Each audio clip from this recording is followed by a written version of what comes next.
Vamos lá que hoje nós tivemos mais um dia de queda com o Ibov lateralizado na casa dos 127 mil pontos, Boletim Focus azedando, mostrando uma Selic projetada em 12% já em 2025. Galera, o prêmio de risco do Tesouro Nacional mais uma vez explode e agora nós temos o Tesouro pré-fixado 2031 pagando 13,14%. Não é brincadeira, isso vem pisoteando o Ibovespa, mas eu tenho uma notícia boa para vocês. Se vocês, assim como eu, estão na fase de construção patrimonial, talvez esse seja o melhor momento de montar posição em ações sólidas, lucrativas, que continuam apresentando o crescimento dos seus lucros. A gente quer dividend yield crescente no longo prazo.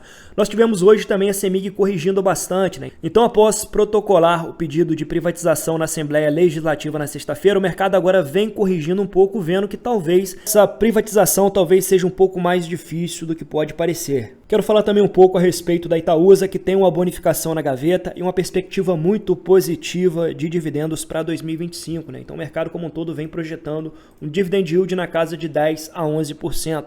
Será que vale a pena comprar a Itaúsa nessa faixa dos R$10?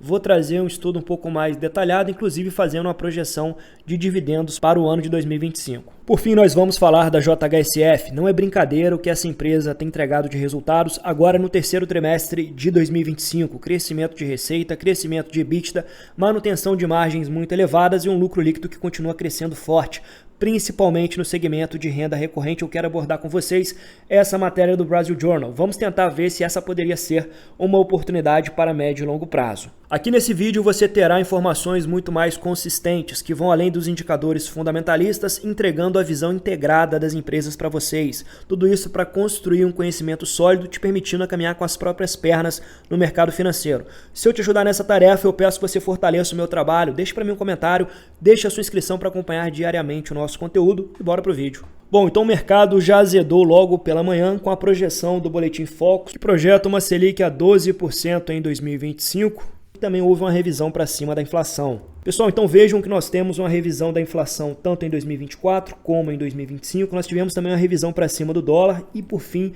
uma Selic agora a 12% no ano de 2025. Lembrando que o Focus é o compilado das projeções dos analistas, dos economistas do mercado como um todo, né? Então isso aqui é a perspectiva de curto e médio prazo do mercado, que pode ou não se concretizar. Entretanto, como vocês sabem muito bem, o mercado sempre age por antecipação. Então, muitas vezes, essa curva de juros já pode estar parcialmente precificada no Ibov atual, na casa dos 127 mil pontos. Entretanto, a volatilidade faz parte do jogo, né? Enquanto o governo não apresentar uma proposta de corte dos gastos, provavelmente nós teremos essa expectativa elevada de inflação, uma revisão para cima dos juros e logo nós teremos também um prêmio de risco aqui que acaba se elevando bastante, né? Tesouro IPCA 2029 com um prêmio de risco de 6,94%, não tem jeito, bate e bate pesado no Ibov. Mas vamos olhar para algumas ações que começam a se tornar interessantes, ações muito defensivas com excelentes resultados. Então meu foco primordial é acumular número de ações agora. Por quê, galera? Eu já havia feito alguns estudos comparativos aqui nesse vídeo exclusivo para membros, demonstrando que se você vai ficar investido a curto e médio prazo, provavelmente a melhor opção para você é realmente aqui um tesouro pré-fixado, ou até mesmo um tesouro IPCA+, né? Então aqui vai te entregar uma rentabilidade interessante a curto e médio prazo. Lembrando que aqui você tem uma proteção muito grande, né? Estamos falando do risco Brasil, então vai ter uma rentabilidade legal com risco relativamente baixo. Mas se você está trabalhando com viés previdenciário e tem uma janela de tempo aí superior a 10 anos, provavelmente a melhor escolha que você faz é estar alocado na renda variável, né? Vou mostrar isso para vocês agora. Na janela de curto e médio prazo, você não vai ver o grande impacto das ações na sua carteira de investimentos, você não vai ver o seu patrimônio crescendo de maneira substancial. Mas na janela superior a 10 anos, já fiz vários estudos demonstrando que dificilmente a renda fixa vai conseguir superar as boas ações, né? Ações geradoras de valor mesmo. Um exemplo claro aqui são as ações da Klabin, que nem pagaram muitos dividendos nos últimos 15 anos e transformaram aqui R$100 mil investidos em mais de R$1 milhão, um retorno de 1.100% numa janela de 15 anos, superando em muito todas as rendas fixas do mercado. A própria Itaúsa, que é uma ação muito segura, quando a gente considera as bonificações realizadas, mais o reinvestimento dos dividendos, a empresa transformou R$100 mil em quase R$1 milhão na cotação atual, né? E o mais interessante aqui é o fluxo de renda passiva, como cresce a partir do 10º ano.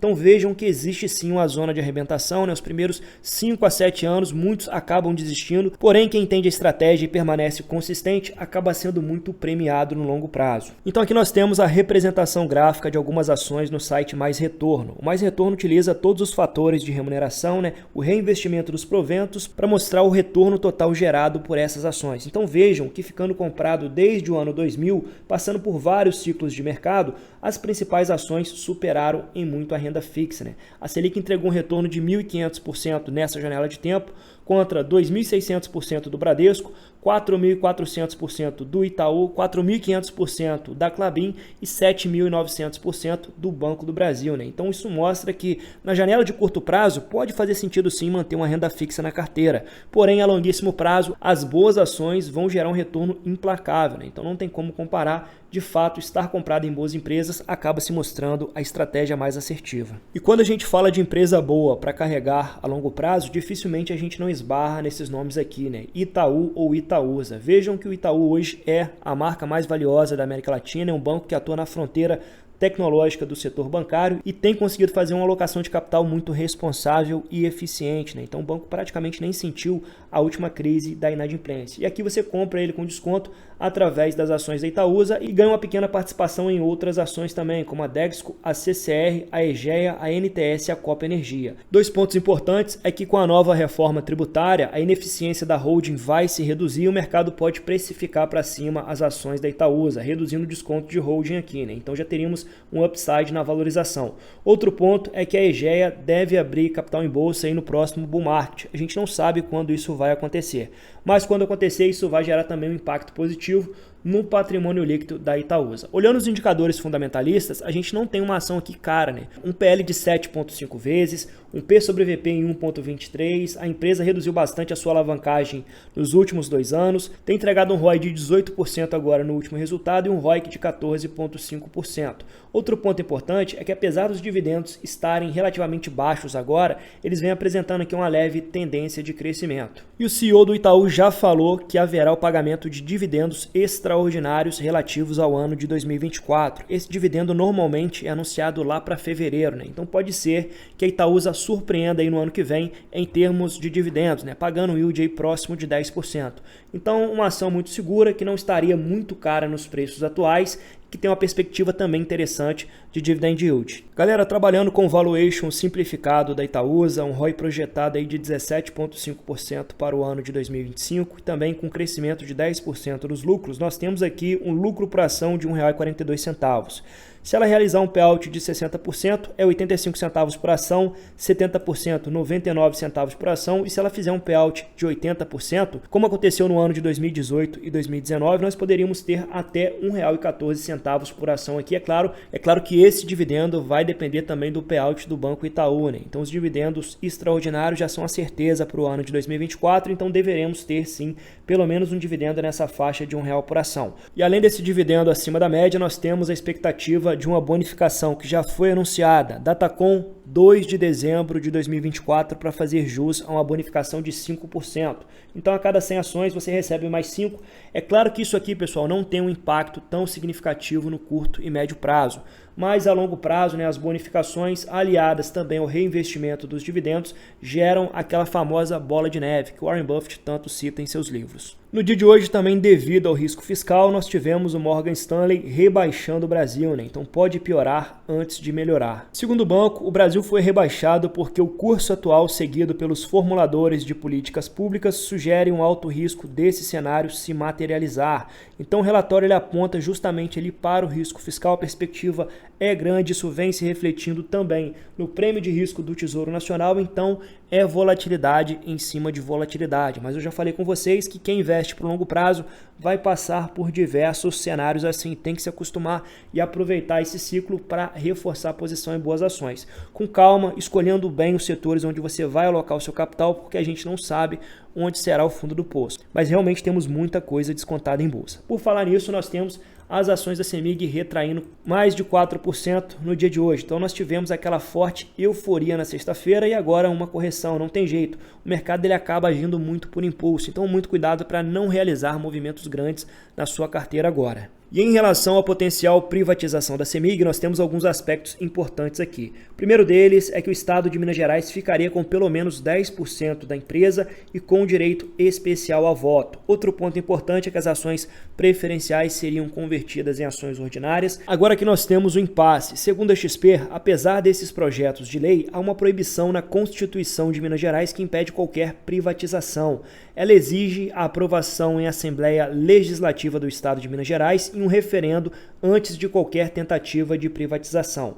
Para contornar isso, uma mudança da Constituição é necessária, que exige pelo menos 60% ou 3/4 dos votos da Assembleia. Então é uma manobra política um pouco mais complexa. Pessoal, e como depende muito de vontade política, é algo difícil de projetar, de tentar entender o que vai acontecer daqui para frente. Para os analistas da XP, embora isso seja um evento muito positivo para ambas empresas, eles não acreditam que essas aprovações sejam prováveis. E com a forte correção do dia de hoje, a CEMIG voltou para um preço-lucro de 5 vezes, um P sobre VP em 1,18. Muito cuidado porque os últimos resultados estão bem contaminados por eventos não recorrentes relativo à venda de ativos. Então, o trabalho de ajuste fino aqui é você retirar os não recorrentes e fazer um valuation ajustado. Eu não acho que a CEMIG esteja uma pechincha nos preços atuais, eu esperaria uma correção maior para aportar, mas em termos operacionais, também é uma empresa que está muito redonda, trabalhando com a margem líquida aqui bem elevada para o setor de distribuição, a margem líquida de 17%, um ROI de 23% e um ROIC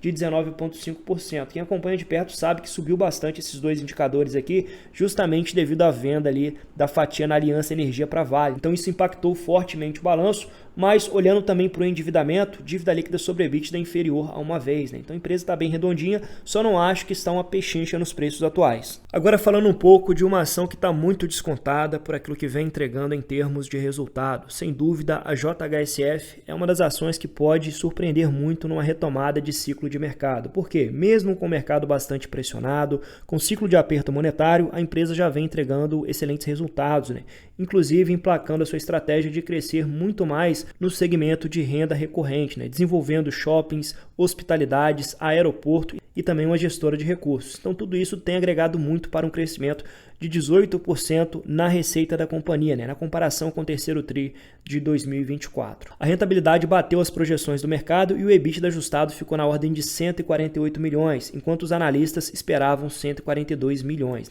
O lucro líquido foi de 140 milhões contra 130 do sell-side. Então mostra mais uma vez a empresa batendo as expectativas do mercado. Utilizando agora a ferramenta do canal, lembrando que essa é uma ferramenta desenvolvida pelo grupo Minoritários em parceria com o canal e acesso restrito a membros aqui do canal. Então se você quer ter acesso, considere aí assinar a nossa plataforma. A nossa ferramenta mostra o valuation de Graham modificado utilizando os múltiplos históricos da ação. E esse valuation tem se mostrado muito assertivo com outras empresas. Segundo esse valuation, o preço justo das ações da JHSF deveria ser R$ 8,00 com base nos resultados atuais. Então potencial de upside aqui de 80%. Então muita margem de segurança para aportes, apesar de ser um setor um pouco mais arriscado, um pouco mais cíclico. A gente olha também aqui a comparação da cotação com lucro por ação, existe um claro descolamento. Enquanto a gente tem a cotação caindo, o lucro começa a iniciar uma forte tendência de alta agora em 2024, que reitera mais uma vez a perspectiva de desconto. Hoje nós temos a empresa negociada a um PL de 4,9 vezes, um P sobre VP de 0,59 e quando a gente pega aqui o ROI ajustado ao PVP é um ROI de 20%. Beleza, Machado, mas o que é isso, ROI ajustado ao PVP? Pessoal, vejam que o ROI dessa empresa é de 12%, o retorno sobre o patrimônio líquido. Porém, você não está pagando o patrimônio líquido dela, não. O valor patrimonial dessa ação é 7,53, mas hoje você está pagando apenas 4,45, então você está pagando 0,59 do valor patrimonial.